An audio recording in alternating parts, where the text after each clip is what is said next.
Greater Sylhet development and welfare council in ইউকের Scotland রিজিয়নের দ্বিবার্ষিক সম্মেলন ও নির্বাচন হয়েছে।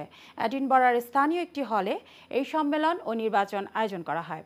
সম্মেলনের প্রথম পর্বে সভাপতিত্ব করেন বিদায়ী চেয়ারপারসন নজরুল ইসলাম এবং পরিচালনা করেন সাধারণ সম্পাদক আতাউর রহমান। অনুষ্ঠানে বক্তব্য রাখেন সংগঠনের কেন্দ্রীয় নেতৃবৃন্দ ও কমিউনিটির বিশিষ্টজনরা।